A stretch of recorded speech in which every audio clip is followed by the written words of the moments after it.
இந்தியாவிலேயே வெயிலின் தாக்கம் அதிகமாக பதிவான பகுதிகளில் ஈரோடு மாவட்டம் 3ஆம் இடம் பிடித்துள்ள நிலையில் காரணம் குறித்து சமூக ஆர்வலர்களிடம் நமது செய்தியாளர் இளங்கோவன் நடத்திய கலந்துரையாடலை தற்போது பார்க்கலாம். இந்தியாவை வெயில் பொறுத்தளவில் புவனேஸ்வர் முதலிடத்திலும் கடப்பாவில் 2வது இடத்திலும் ஈரோடு மாவட்டம் தமிழ்நாட்டில் ஈரோடு மாவட்டம் 3ஆவதாக மிக அதிக அளவில் வெயிலானது பதிவாகி இருக்கிறது. மக்கள் மிகுந்த சிரமத்துக்குள்ளாக இது குறித்து சார் வணக்கம். ஈரோட்டில் பார்த்தீங்கன்னா இன்றைக்கி 100 டிகிரிக்கு மேலே இன்றைக்கி வெயில் அடிச்சிட்ருக்கு. என்ன காரணம்?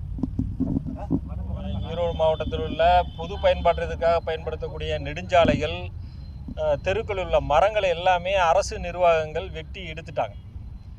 அதுக்கு மாற்றாக மரங்களெல்லாம் நட சொல்லி ஏற்கனவே பல உத்தரவுகள் இருக்குது. அந்த உத்தரவு மீறி அரசு நிர்வாகங்கள் எந்த இடத்துலையும் மரங்கள்லாம் நடுறதில்லை. இப்போ நெடுஞ்சாலைத்துறை இருக்குது, தேசிய நெடுஞ்சாலைகள் இருக்குது, மாநகராட்சி நிர்வாகங்கள் இருக்குது, உள்ளாட்சி அமைப்புகள் இருக்குது. எல்லாமே தேவைக்காக சாலைகளில் உள்ள மரங்களை எல்லாத்தையும் வெட்டி எடுத்துடுறாங்க. ஆயிரம் தான் வெயில் தாக்கம் அதிகமாக இருந்தாலும் இந்த மாதிரி மரங்கள் இருந்துச்சுன்னா நமக்கு அந்த வெயிலுடைய தாக்கம் குறைவாக இருக்கும். இது இப்போ இயற்கைக்கு முரணாக வேலூர் மாவட்டமும் மதுரையும் போன்ற ஊர்களில் தான் இவ்வளோ ஹையஸ்ட் டிகிரி வெயிலெலாம் இது வரைக்கும் அடிச்சிட்டு இருந்துச்சு. இந்த வருஷம் புதுமையாக ஈரோடு மாவட்டம் கிட்டத்தட்ட ஒரு வாரத்துக்கு மேலாக மிகவும் பொதுமக்கள் மிகவும் துன்பத்துக்கு ஆளாகிறார்கள்.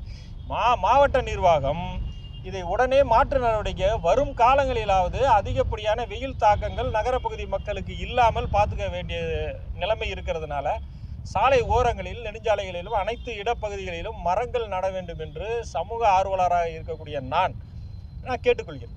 சார், இப்போ கடந்த காலங்களை காட்டிலும் இந்த வருஷம் கடந்த காலங்களில் வெயில் எவ்வளோ இருக்குது?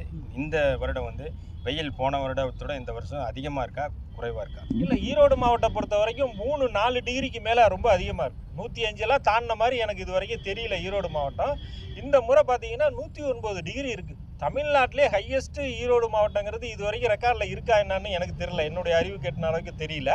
இதுக்கு முன்னாடி நான் வேலூர் மாவட்டம் தான் இந்த ஹிட் லிஸ்ட்டில் வரும். அதிகபட்சமாக 1-2 முறை மதுரை மாவட்டங்களில் இருக்கும். இந்த முறை என்னடான்னா ஈரோடு மாவட்டத்தில் 109 டிகிரிங்கிறது மிக மிக ரொம்ப அதிக கொடுமையான வெயிலாக இருக்குது. இப்போ மாவட்ட நிர்வாகம், மாவட்ட ஆட்சியர், மாவட்ட நிர்வாகம் இதை தடுக்கிறதுக்கு என்ன மாதிரி நடவடிக்கை எடுத்திருக்காங்க? நீங்கள் என்ன மாதிரி நடவடிக்கை எடுக்கணும்னு எதிர்பார்க்குறீங்க? என்ன மாதிரி நடவடிக்கையும் வரும். இப்போ உடனே இதுக்கு ஒன்றும் நடவடிக்கை எடுக்க முடியாது. ஒரு பேருந்து நிலையத்தில் உள்ள அந்த பஸ் ஸ்டாப்பில் இருந்த நிழல் குடையை கூட பெரும்பாலான இடங்களில் எடுத்து வச்சிருக்கிறாங்க. அதுக்கு மாற்று ஏற்பாடு இப்போ நகர பேருந்தெல்லாம் பயணிக்கக்கூடிய பொதுமக்கள் நின்று அந்த இடத்துல பஸ் ஏறுறதுக்கான வசதிகள் கூட ஈரோடு மாவட்டத்தில் பல பகுதிகளில் இல்லை. இதை உடனே அந்த மாதிரி ஒரு நிழற்குடைகள் அமைக்கணும்.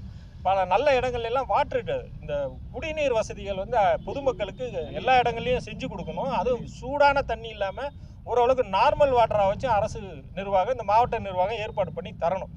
மாவட்டம் சுற்றி உள்ள அனைத்து பகுதியிலும் எங்கெங்கெல்லாம் மரங்கள்லாம் வெட்டப்பட்டதோ அந்த இடங்களெல்லாம் ஓரப்பகுதிகளில் மரங்கள் நடணும்.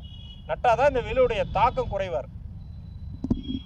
சார் வணக்கம். இப்போ நீங்கள் எந்த பகுதியிலேருந்து வர்றீங்க? இப்போ ஈரோட்டில் கடந்த சில நாட்டில் வெயில் எப்படி இருக்குது? இதை நீங்கள் எப்படி எதிர்கொள்கிறீங்க? சார், வெயில் தாக்கம் அதிகமாக இருக்குது. வெளியே சொல்ல முடியாத அளவுக்கு வருது. படிப்படியாக வெயில் 102, 103 இப்போ 109 டிகிரி வந்துருச்சுங்க. தாங்க முடியாத அளவுக்கு வெயிலுங்க.